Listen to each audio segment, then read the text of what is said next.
Salve, salve, pessoal. Professor Marcelo aqui mais uma vez com vocês. Vamos, então, ao tema da nossa aula de hoje. A aulinha de hoje, então, é geopolítica. Vamos pensar um pouco a questão da bipolaridade e a multipolaridade. Tudo bem? Então, dando sequência para vocês, primeira coisa que nós temos que entender, né, seriam aí vamos dizer assim, as três ordens mundiais, né? Primeiro, eu queria falar para vocês o seguinte, né? O que é a geopolítica, né? Geopolítica é uma área de conhecimento da geografia, onde você faz a análise das relações internacionais entre os países, né? Essas relações internacionais entre os países, ela vai ser estabelecida num determinado momento histórico e onde ocorra a mediação, né, o balizamento das forças entre os países, né? Então, aí, esse momento histórico nós vamos chamar de ordem mundial. O que é a ordem mundial? Né? Nada mais é do que um momento histórico onde você vê as disputas e relações de poder entre as potências hegemônicas, tá? Do ponto de vista prático, né, do ponto de vista histórico, a geopolítica e as ordens mundiais, elas começam a ocorrer à medida que você tem a instituição dos Estados nacionais, então pós-século XVI. Mas essas forças são evidentes a partir das revoluções industriais. Então, nós temos três grandes ordens mundiais. A primeira ordem mundial é a chamada Ordem da Revolução Industrial. Ela vai da Conferência de Viena, do final ali do período que nós temos as guerras napoleônicas, e vai até 1945. Essa é a ordem da Revolução Industrial, até o final da Segunda Guerra Mundial. A segunda, vamos dizer assim, ordem mundial é a chamada Ordem da Guerra Fria. É a bipolaridade que o teu material propõe, nós fazemos uma análise, tá? Beleza? Beleza. E aí, a terceira ordem mundial é a que nós vivemos hoje, né? É a chamada nova ordem internacional ou a nova ordem mundial, tá? Então, é importante nós entendermos um pouco aí sobre essas ordens aí. Então, o material não pede para eu falar muito sobre isso aqui, ele já vai direto sobre isso aqui. Mas eu acho importante a gente fazer um breve comentário aqui, né? Por exemplo, da ordem da Revolução Industrial. Todo mundo sabe que a ordem da Revolução Industrial, ou melhor, as revoluções industriais começam lá no século XVIII, 1750, e a partir do momento em que os países europeus vão se industrializando e vão se transformando em potências hegemônicas, eles vão disputando poderes entre si. Fatos históricos que demonstram isso, podemos citar, por exemplo, a Conferência de Berlim, onde a África e a Ásia foi partilhada entre essas potências, né? Aliás, a distribuição irregular desses continentes gera uma insatisfação muito grande por aqueles que se industrializaram tardiamente no continente europeu. Estou falando da Alemanha e da Itália. Isso fica evidente na na Conferência de Berlim, e o resultado disso, dentro do século XX, vai ser a Primeira Guerra Mundial, onde esses países vão estabelecer entre si ali alguns blocos de poder, alianças, né? Entre elas nós temos a Tríplice Entente e a Tríplice Aliança, né? Então, o resultado da Primeira Guerra Mundial, você sabe, né? Quem sai vitorioso aí é a Inglaterra, né? Junto com a França, que subjuga o Império Alemão, e aí nós temos aí um período que vai entre 19 até 39, é o período entre guerras, que acontecem muitas coisas, temos a crise de 29, a ascensão do nazismo na Alemanha e o fascismo na Itália, onde esses países vão ainda tentar mediar forças durante a Segunda Guerra Mundial. Então, a Alemanha, através de Hitler e o nazismo, tenta recuperar aquilo que eles perderam e que achavam que era deles por direito, né? E aí você tem, então, as alianças sendo feitas novamente, né? Os aliados, Estados Unidos, a União Soviética agora, junto com a Inglaterra e a França, e o eixo Berlim, Tóquio, Roma, acabam se degladiando aí de 39 a 45. O resultado dessa ordem da Revolução Industrial é que de todas essas potências, né, imperialistas lá do século XIX, início do século XX, duas vão ficar hegemônicas. Né? Estamos falando de Estados Unidos e União das Repúblicas Socialistas Soviéticas, e aí que é o momento que ocorre essa segunda ordem aqui, ó, a ordem da Guerra Fria, que nós chamamos de velha ordem mundial, pode ser chamado de VON também, ou pode ser chamada de bipolaridade, porque o mundo, então, vai ser doutrinado segundo a política e ideologia desses dois países, seja capitalista, Estados Unidos, seja socialista, União das Repúblicas Socialistas Soviéticas, tá? Então, é a ordem da Guerra Fria, que o teu material pede para a gente falar, olha quanta coisa tinha lá para trás, né, que é importante para amarrar, né? Então, é uma ordem que vai de 45 a 45 até 1990, tá? A Guerra Fria vai de 45 até 1990, e ela é estabelecida entre Estados Unidos e União Soviética, né? Uma conduzindo o mundo capitalista e outra conduzindo o mundo socialista. Se esses dois países foram aliados para acabar com o terror do nazismo, fascismo e o imperialismo japonês, quando acaba a Segunda Guerra Mundial, eles vão se distanciando, vai ocorrendo uma distanciação entre eles, natural, por questões políticas e ideológicas, né? O Churchill mesmo chegou até a dizer que, ao final da Segunda Guerra Mundial, ficou, né, a Europa ficou ali dividida como uma espécie de cortina de ferro, né? Aqui eu mostro para vocês. Do lado de cá, países socialistas, né, conduzidos pela União das Repúblicas Socialistas Soviéticas, e do lado de cá, países conduzidos segundo o ideal capitalista, conduzido pelos Estados Unidos da América, tá? Então, o que nós temos que entender aí, por exemplo, já em 1945, né, é criada a ONU, olha o símbolo da ONU aqui, lá na Conferência de São Francisco, a Liga das Nações, ela é substituída, então, pelas Nações Unidas, com o objetivo de levar a paz, os direitos humanitários e por aí vai. Começa ali com os 40, 50 países, hoje são mais de 190 países, tá? Uma coisa importante para a gente entender da ONU aqui, é que ela tem dois grandes organismos lá, né? A Assembleia Geral, onde os países discutem os problemas de ordem mundial, e o outro órgão muito importante lá dentro é o famoso Conselho de Segurança. O Conselho de Segurança é isso que é estabelecido dentro de uma lógica, até os dias atuais, da Guerra Fria, onde você tem países com poder de voto de veto, né? Vamos pôr o voto de veto aqui, ó. O que é o voto de veto? Todo e qualquer problema de ordem mundial que deva ter interferência militar, o problema é colocado dentro do Conselho de Segurança e você tem 5 países que decidem basicamente o que vai ocorrer, né? Quem são eles?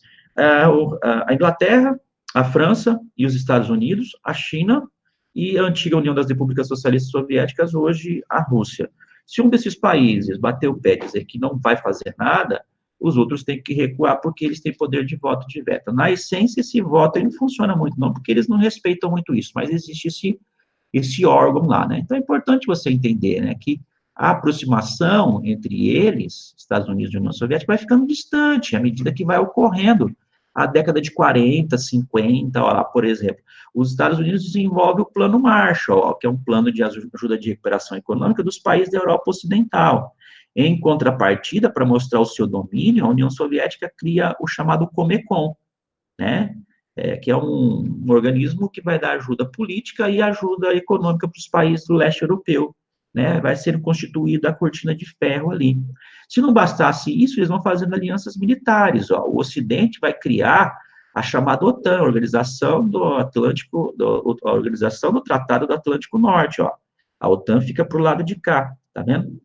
Ó, membros da OTAN, né? Já a União Soviética vai criar o Pacto de Varsóvia, né? É importante entender isso aí, né? Muitas coisas vão acontecendo nesse final de segunda metade dos anos 40. Por exemplo, vai ser criada a Conferência de Bretton Woods.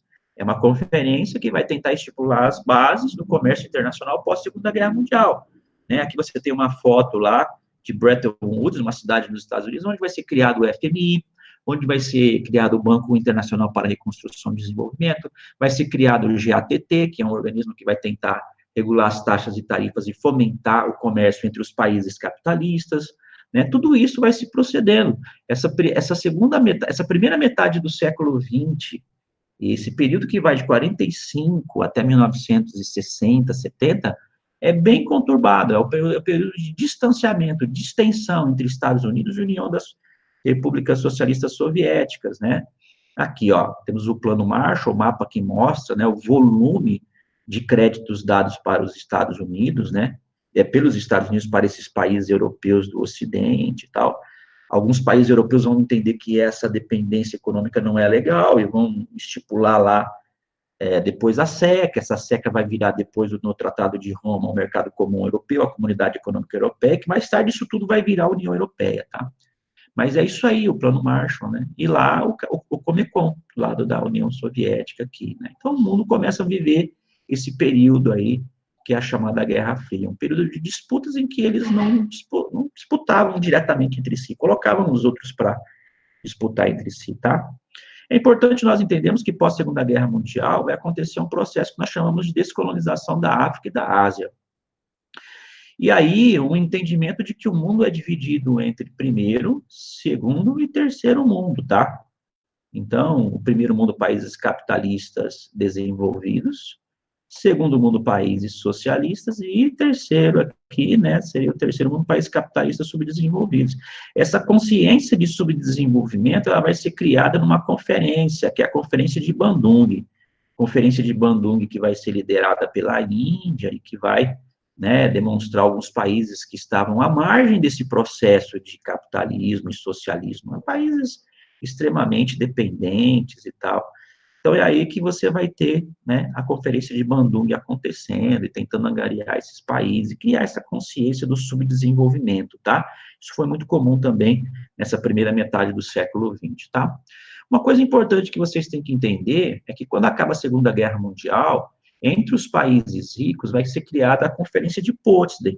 Ricos não, entre os aliados, né, da Segunda Guerra Mundial, vai ser criada a Conferência de Potsdam. Essa conferência, ela vai decidir o que ia ser feito com a Alemanha depois de duas guerras, né?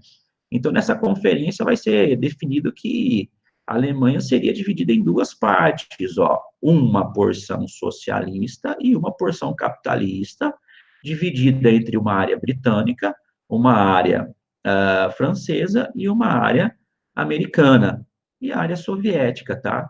É aqui que surge essa divisão, que você conhece como a República Federativa da Alemanha e República Democrática, a Alemanha Ocidental e a Alemanha Oriental.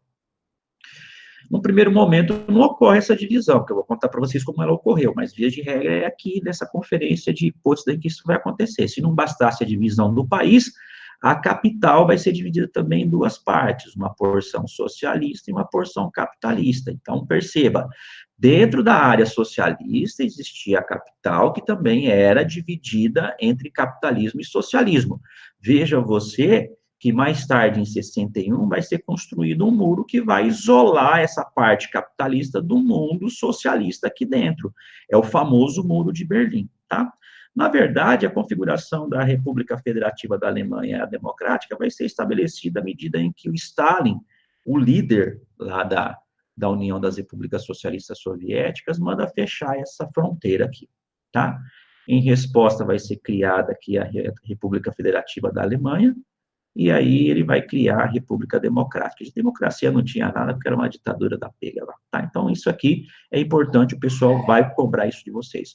Ainda nos anos 40 e 50, vão acontecer muita coisa, pessoal. Por exemplo, vai ocorrer a Revolução Chinesa, né? Lá Mao Tse-tung vai chegar ao poder, óbvio que apoiado pela União das Repúblicas Socialistas Soviéticas. Vamos ter a Guerra das Coreias, que fica claro aí a divisão entre capitalismo e socialismo lá na Península Coreana, né? Importante a gente entender isso, né? Nós vamos ter ali, entre outras coisas acontecendo aí nos anos 50, a Revolução Cubana, né? Ó, tá vendo? Ó, temos Fidel Castro com Che Guevara, né? Essa postura socialista deles, de apoio da União Soviética, vai criar a crise dos mísseis, quando então a União Soviética tenta mandar para Cuba os mísseis, ó, o Khrushchev aqui, ó, e o Kennedy mostrando isso para vocês, né? Vamos ter uma guerra nos anos 60 importante, de 67 a 73, que é a Guerra do Vietnã, é o período da corrida armamentista nuclear, né? Você tem aeroespacial, Gagarin, Projeto Apollo, a chegada do homem à Lua, a Mir, isso vocês sabem, tudo isso está dentro do contexto dessas disputas da Guerra Fria, né? Peguemos aí a questão que envolve a guerra do Irã versus o Iraque, a Revolução Iraniana, né? Aí os Estados Unidos apoiam Saddam Hussein para acabar com essa revolução, esse aqui de quebra vai acabar recebendo Ayatollah Khomeini em apoio da União Soviética, temos a invasão do Afeganistão em 78, né? E aí quem apoia os revoltosos lá do Talibã e dentro do Afeganistão são os Estados Unidos, ele que vai treinar, nessa época, Osama Bin Laden já estava dentro do Afeganistão, então ele que vai receber todo o treinamento. O que eu estou contando para vocês aqui são essas disparidades, né, da bipolaridade que nós percebemos aí, tá? Então, depois da crise dos mísseis ali, os Estados Unidos e a União Soviética desenvolvem vários planos de desarmamento. Então, os anos 80 e os anos 90 é o período que vai ocorrer o fim da Guerra Fria. Por que isso vai acontecer? Isso está intimamente ligado com a terceira revolução industrial, né? Você sabe que a terceira revolução industrial vai acontecer nos Estados Unidos, na Alemanha Ocidental, e vai acontecer no Japão, né? Na verdade, é importante que você entenda o seguinte: todo o aspecto bélico-militar nos Estados Unidos, nos países do Ocidente, quando ele fica obsoleto, a tecnologia é repassada para o setor civil, o capitalismo se vale do fetiche, tá? Então, é importante você entender que a terceira revolução industrial, ela foi pautada dentro dessa lógica. Como não existia o consumismo lá dentro da União Soviética, a União Soviética tinha dificuldade de acompanhar essa terceira revolução industrial. Nas indústrias de base, essas indústrias de tecnologia aeroespacial, eles eram muito bons, nessas de bens de consumo, eles não acompanhavam, a população não consumia, era socialista. Então, eles não conseguiram acompanhar o desenvolvimento social e econômico dos Estados Unidos e alguns países do Ocidente a partir dos anos 80. Então, é quando esse cara aqui, chamado Mikhail Gorbachev, esse senhor aqui, ele vai propor algumas modificações, que é a perestroika e a glasnost, né? A glasnost seria uma transparência política, maior democracia, e a perestroika seria aí uma reestruturação econômica do ponto de vista, aí vamos dizer, econômico, né? Fazendo a abertura do país para a entrada de capital estrangeiro, o que a China tinha feito nos anos 70, uma espécie de socialismo de mercado. A ideia era boa, mas nem todo mundo lá dentro queria que isso acontecesse. Isso gera o enfraquecimento da União das Repúblicas Socialistas Soviéticas. O resultado disso, do enfraquecimento, já é de cara a queda do Muro de Berlim em 89, a reunificação da Alemanha Ocidental e Oriental em 90, e a própria fragmentação da União Soviética nos anos 90, 91, a independência da Rússia. E a criação da Comunidade dos Estados Independentes, que buscava angariar o que sobrou da antiga União das Repúblicas Socialistas. Perceba, existia um país que era uma união de várias repúblicas sobre o teto dos russos. União das Repúblicas Socialistas Soviéticas. Nem todas elas queriam estar sobre essa tutela, mas, pela força militar, se subjugavam. Então, o que era a União Soviética virou 15 novos países. A Federação Russa, que é a Rússia que nós conhecemos hoje, na região do Báltico, que essa região surge a Estônia, Letônia, Lituânia. Esses três países não pertencem à Comunidade de Estados Independentes, que hoje é visto como um bloco econômico. Na região dos Balcãs, próximo do Oriente Médio aqui, nós vamos ter a Geórgia, a Armênia e o Azerbaijão. E na região da Ásia Central surgem esses países aqui: Cazaquistão, Uzbequistão, Turcomenistão, Tadiquistão, Quirguistão e o Tadiquistão aqui. Tadiquistão, Quirguistão, Uzbequistão, Turcomenistão e o Cazaquistão. Menos Afeganistão, que não tem nada a ver com esses monte de região, que fazia parte da antiga União das Repúblicas Socialistas Soviéticas, hoje uma federação, né? Então, é exatamente isso. Na medida que ocorre essa quebra do regime socialista, não existe mais a bipolaridade. Nós passamos a viver agora uma nova realidade que os cientistas políticos chamam de nova ordem mundial. Por quê? A fragmentação do mundo socialista acaba por promover ou deixar, ou o que sobra é o mundo capitalista, que vai ser dominado agora por três grandes potências, né? Que potências são essas? Uma área de influência direta dos Estados Unidos, no continente americano e praticamente sobre o Japão e toda a Europa e a parte da Ásia aqui, né? O Japão vai ter um domínio muito grande sobre a região do leste asiático, estamos falando de China, tigres asiáticos, né? E a Europa, uma forte influência no continente europeu, no leste europeu e praticamente continente africano. Então, ali nos anos de 1990, acreditava-se que a ordem mundial era multipolar, por conta dessas três grandes potências aqui, né? Estados Unidos, União Europeia, Alemanha, e aqui o Japão, né? Nos anos de 1990, acreditava-se que era multipolar. Nos anos 2000, aí, pela questão da queda das torres gêmeas, se achou que a ordem era unipolar, por conta dos Estados Unidos se pôr à frente do que estava acontecendo no mundo, né? Lembre-se que para ser uma potência hegemônica tem que ser uma potência política, econômica e militar. Então, os Estados Unidos se põe à frente, não, eu que sou o cara. Então, muitos acreditou que os anos 2000 foi unipolar. Já agora, nos anos de 2010, né, agora no início do século XX e tal, acredita que a ordem realmente seja uma ordem multipolar, mas não dada somente entre esses países, né? Uma forte influência dos países ocidentais, aí inclui-se o Japão, capitalista, Estados Unidos e a União Europeia, uma ascensão econômica da Rússia, porque se uniu com os BRICS, e uma ascensão, sem sombra de dúvidas, agora da China. Tá? Então, eu particularmente acredito que essa nova ordem mundial, hoje, no ano de 2020, ela é estabelecida dentro desse contexto. Tá? Estados Unidos, forte influência da Rússia, a gente vê isso na guerra da Síria, e o envolvimento dela em outras questões, e a China se impondo, né, gente? A China é uma potência econômica? Não preciso nem falar. É uma potência bélica militar? É. É uma potência política? Influencia, infelizmente, é um fato. Ou felizmente, né? Não estou aqui para julgar a China, mas é o que a gente vive hoje, e a nova ordem a gente vai, com certeza, falar um pouco mais sobre ela aí no decorrer das aulas, tá?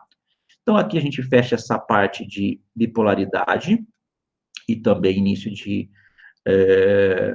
multipolaridade. Espero que você tenha compreendido. Sucesso e até a próxima.